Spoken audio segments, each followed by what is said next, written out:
Hello guys, turuan ko kayo kung paano mag-test ng optocoupler. Yung bilog na yan sa taas, yan yung pin 1 indicator.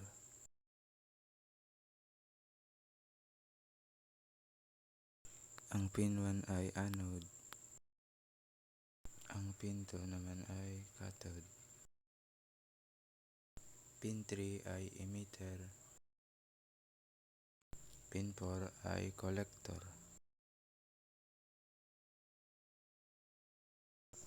Bago mag-test, dapat nakaset yung multimeter sa dead test mode. Yung red probe na sa pin 1 at yung black probe na sa pin 2. Dapat meron siyang reading. Kapag walang reading, sira yung optocoupler. Yung red probe naman ay nasa pin 2 at yung black probe nasa pin 1. Dahil reverse bias, dapat wala yung readings. Kapag meron, shorted na yung LED niya sa loob.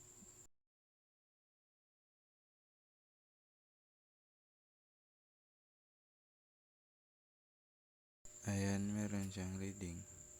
800 millivolts.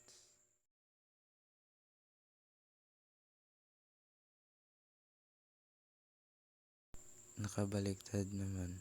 Dapat wala yung reading kasi naka-reverse bias.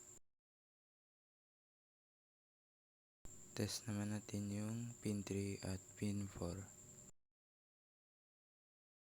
Ayan, dapat wala yung readings kahit baliktarin mo yung probe.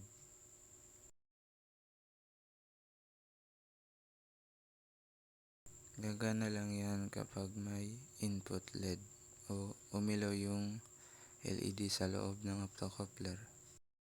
Yun lang, thank you for watching.